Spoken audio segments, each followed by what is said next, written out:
Toda mulher, toda mulher, toda mulher.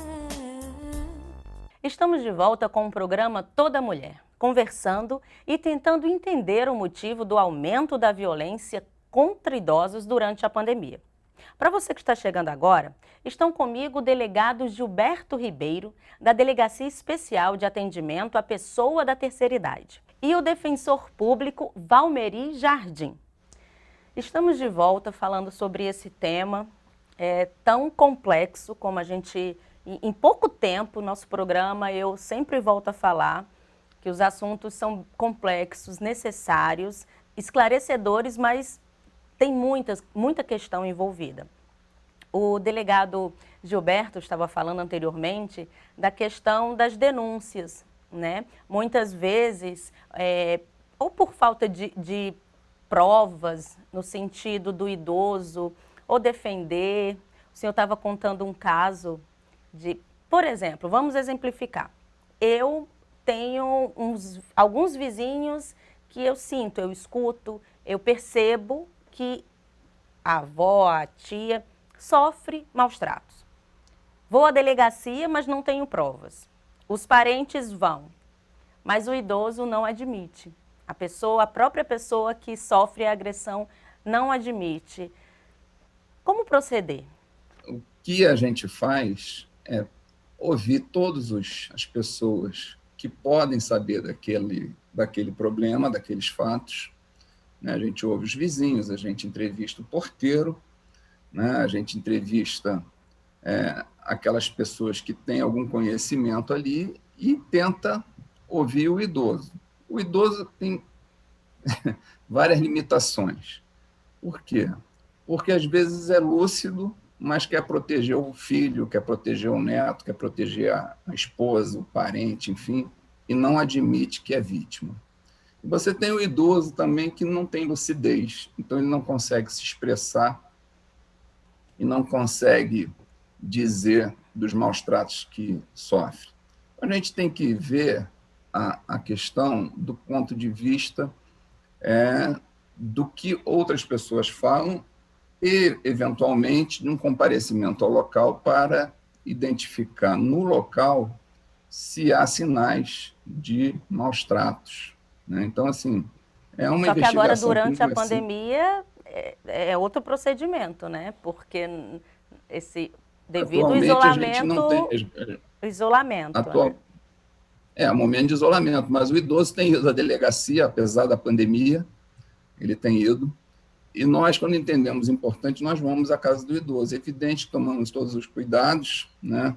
Na delegacia, a gente isola qualquer pessoa que tenha algum sinal, algum sintoma do coronavírus, né? A pessoa tem uma febre, tem um resfriado, alguma coisa, a gente já isola durante 15 dias. É evidente que essas medidas elas são necessárias, mas nem sempre são totalmente eficazes, né? Mas é o que a gente pode fazer e vai, com todo cuidado, lá tentar identificar. Mas são muitos problemas, porque muitas dificuldades, não diria problemas, são muitas dificuldades, porque às vezes o idoso não quer admitir que é vítima, outras vezes o idoso não tem capacidade de se expressar porque já está com a sua cognição limitada.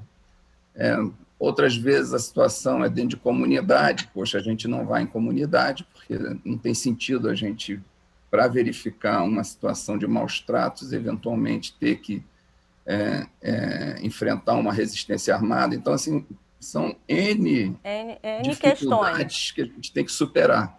Agora, delegado, o senhor falou da questão do isolamento, estamos falando de pandemia. Como detectar? Porque, por exemplo, muitas vezes o idoso está numa clínica e tem que continuar e permanecer por conta, né, do isolamento. Quando que se caracteriza ou como que se caracteriza o cárcere privado? Porque muitas vezes ele é mantido em cárcere privado por inúmeras questões. E, na verdade, o que a gente percebe? O cárcere privado ele tem muito a ver com a capacidade econômica financeira do idoso, né?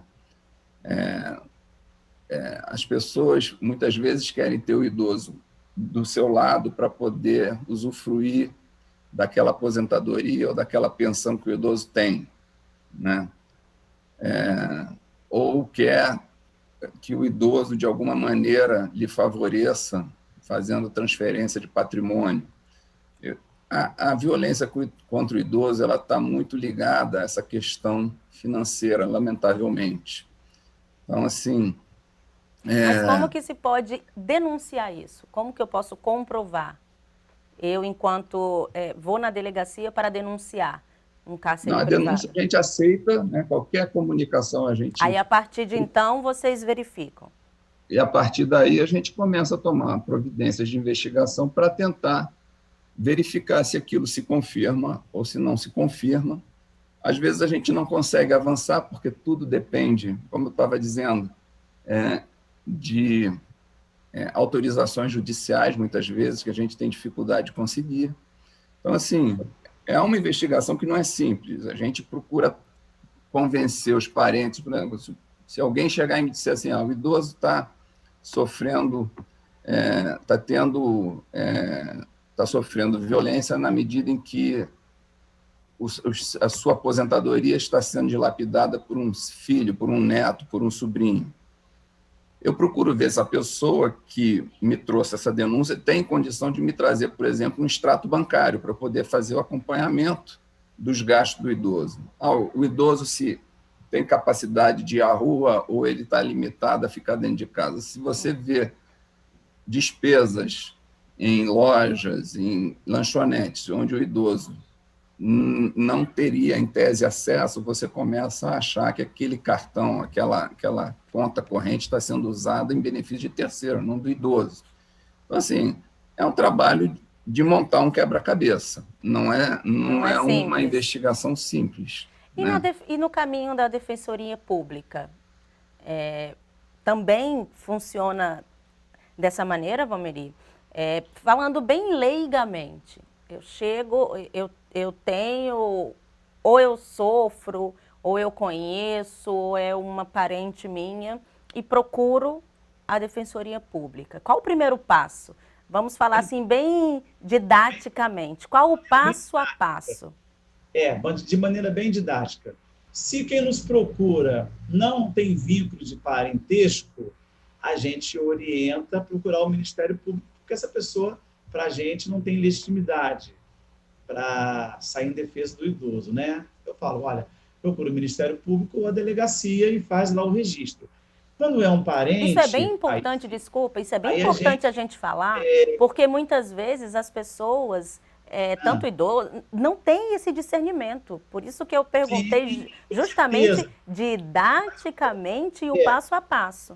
A pessoa nos procura ou presencialmente ou por algum canal, telefone ou e-mail, né? E a gente também tem que pensar que essa pessoa pode ter algum interesse escuso ali, né? Isso também não é afastado. Às vezes aquela pessoa que está interessada em pegar a aposentadoria, igual o delegado falou. Então está querendo criar um constrangimento para o outro lá, o outro filho, vamos dizer assim. Então a gente vai investigar, a gente presencialmente chama o idoso, né? Lá na Defensoria nós temos uma equipe de psicólogos, assistente social, que dá esse suporte. Se não for possível, ou porque o idoso não tem condições de ir, ou por conta da pandemia, aí a gente pede socorro, normalmente, à Secretaria de Assistência Social do município, para fazer uma visita ao local e preparar um relatório. Então, em cima desse relatório, a gente tem elementos para entender melhor a situação.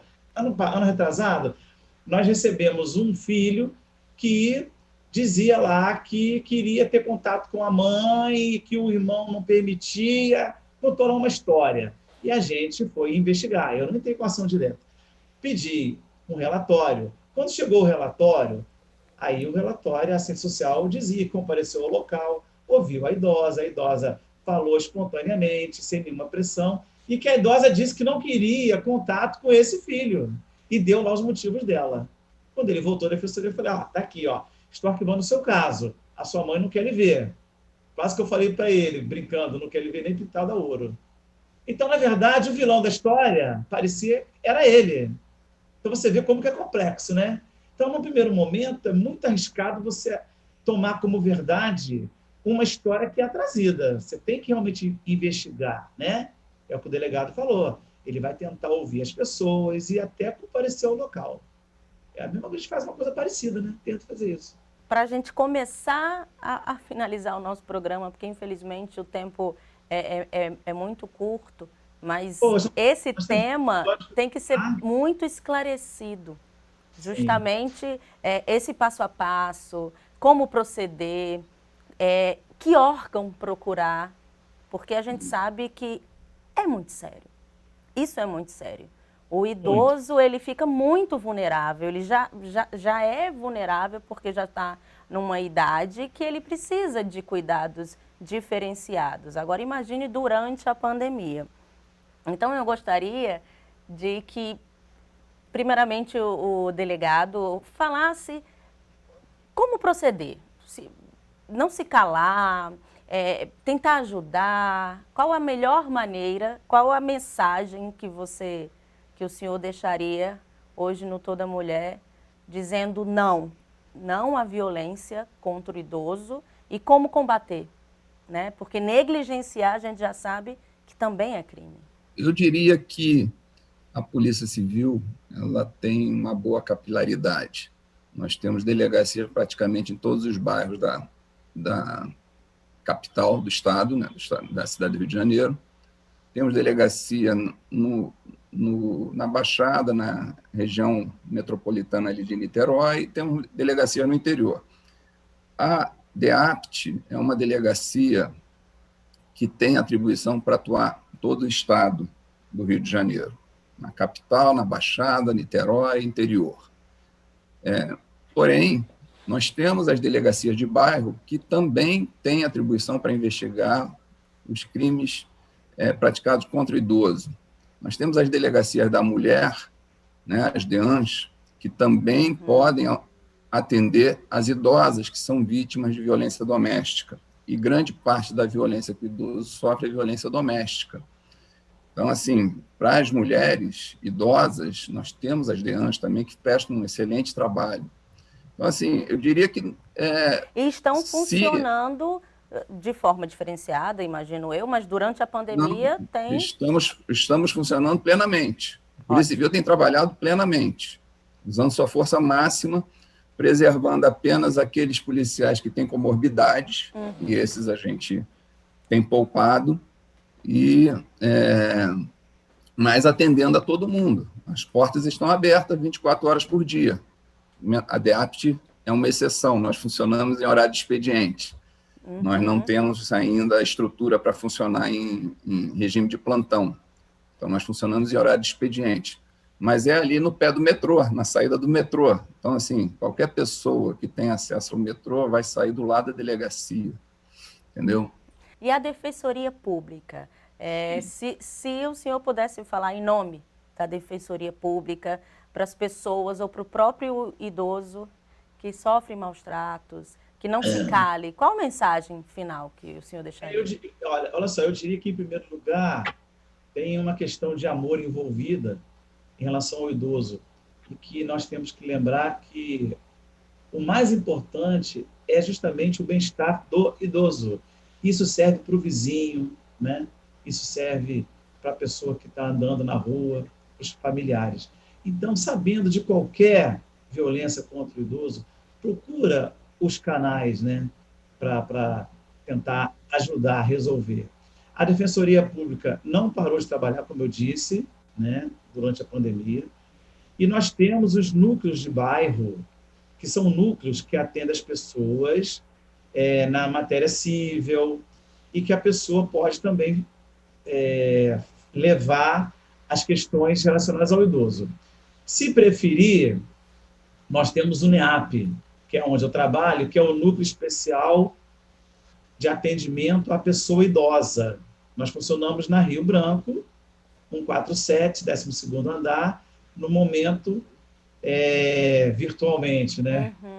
E aí a gente faz o possível para tentar averiguar o que está acontecendo com o idoso. Temos muitas questões de curatela também. Às vezes a pessoa ela pensa que pode pedir a curatela do idoso só porque ele é idoso. Isso não é verdade. Não é porque a pessoa tem mais de 60 anos que ela pode ser curatelada. São muitas questões envolvidas. Muitas questões envolvidas, né?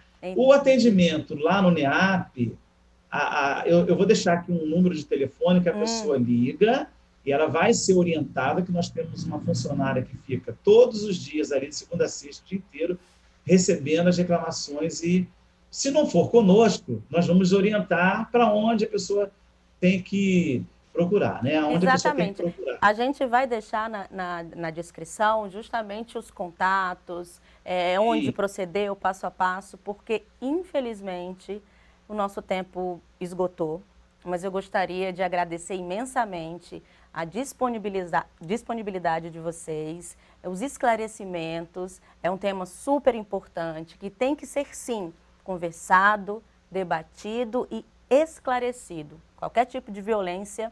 Muito obrigada pela participação de vocês no programa. O programa de hoje fica por aqui. Espero que você tenha gostado. E uma última coisa, qualquer tipo de violência é crime. Não se cale, denuncie. Quero agradecer mais uma vez a você que nos assistiu até agora. O Toda Mulher precisa da sua participação. Por isso, se quiser rever esse programa, indicar para amigos, deixar um comentário ou sugerir algum tema, basta acessar o site alerj.rj.gov.br. Acompanhe toda a nossa programação através de nossas redes sociais. Até o próximo Toda Mulher. Eu espero você. Até lá. TV Alerj, o canal do povo. Nós estamos ligadas, queremos ser respeitadas. Juntas somos mais fortes, juntas somos melhores. Ouçam a nossa voz, é bom saber que não estamos sós. Podemos ser o que quiser. Toda mulher, toda mulher.